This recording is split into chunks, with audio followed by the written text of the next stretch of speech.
Oh, salut à tous, aujourd'hui une petite vidéo sur le voyage. Le voyage, ça ouvre l'esprit déjà. Déjà, ça permet de sortir un petit peu de nos habitudes et de voir qu'ailleurs, eh bien, ils font différemment, ils vivent différemment.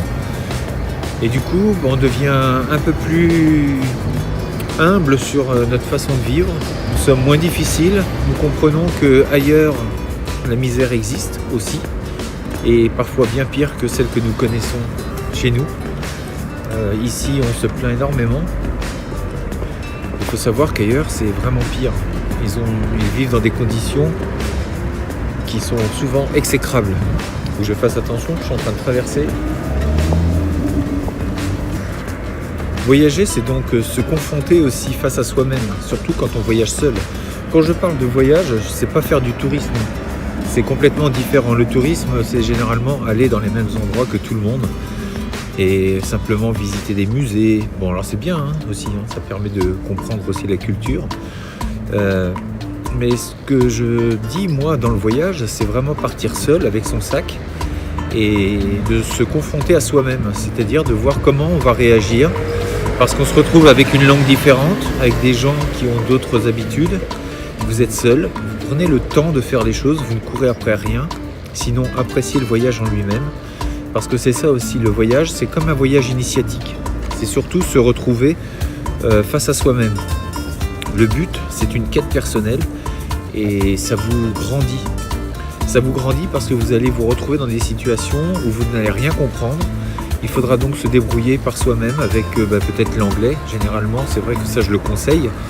Et pour tous ceux qui veulent partir, un peu d'anglais, surtout quand c'est sur des longues périodes, un mois ou deux, c'est plutôt conseillé de parler peut-être l'anglais au minimum parce que ça peut aider.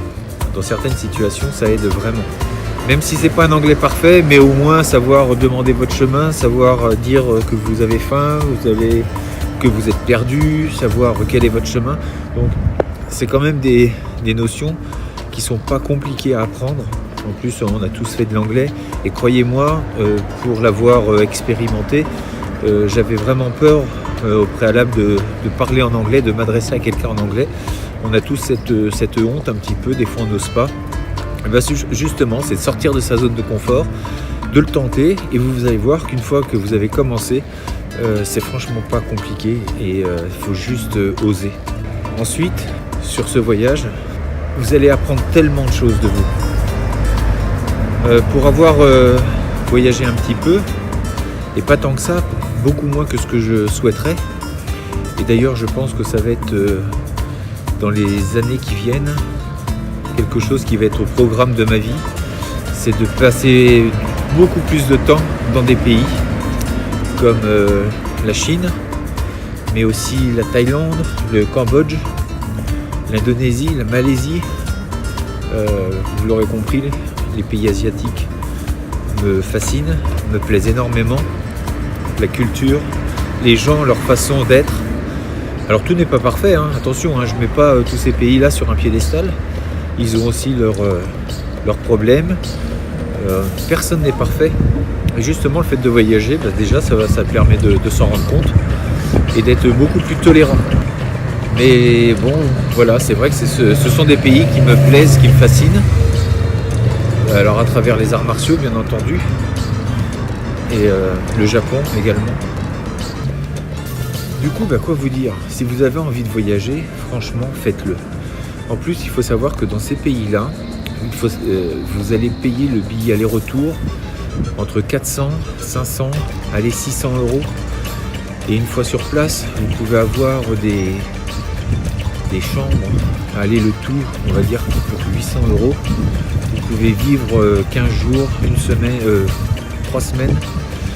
Alors après, ça va dépendre de votre confort, de ce que vous souhaitez. C'est sûr que si vous voulez vivre dans des 5 étoiles, ça sera plus cher. Mais si des petits hôtels et que si vous êtes OK pour dormir dans des petits hôtels et renier un peu sur votre confort, croyez-moi, ça sera beaucoup moins cher que de vivre en France. Donc, n'hésitez pas, faites-le, vous verrez, une fois que vous l'aurez fait, vous direz mais pourquoi j'ai pas commencé plus tôt? Parce qu'on n'ose pas, on ne veut pas commencer plus tôt, parce qu'on a peur. On a peur de ce qu'on pourrait trouver, de ce qu'on pourrait vivre. La peur de beaucoup de choses qui ne sont même pas fondées. Parce que qu'est-ce que vous risquez, très sincèrement, vous perdre. On n'est jamais vraiment perdu à partir du moment où il y a des humains. Vous n'êtes jamais perdu. Et puis il faut accepter de se perdre.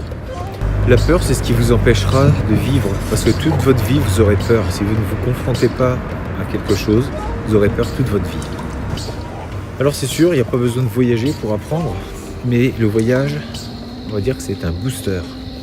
Le voyage va booster votre façon de réagir et votre façon de vous adapter aux diverses situations. Et puis quand on veut changer de vie, ça permet aussi de prendre de nouvelles habitudes. Ça nous permet de...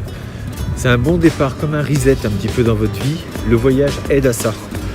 C'est comme un nouveau point de départ et ça va vraiment vous aider à commencer à changer vos habitudes, à prendre de nouvelles habitudes, de vous mettre dans de nouveaux projets et d'avoir des phases de méditation, des phases de réflexion sur votre vie. Et du coup, c'est un bon départ, c'est une bonne chose d'avoir le temps de penser à soi. On ne pense pas assez souvent à soi. Alors foncez, prenez soin de vous, commencez rapidement, foncez, voyagez, prenez votre ordinateur, regardez une destination, regardez les vols et lancez-vous. Je vous dis à très bientôt, prenez soin de vous, restez fort, restez beau et surtout restez bienveillant. Ça tient.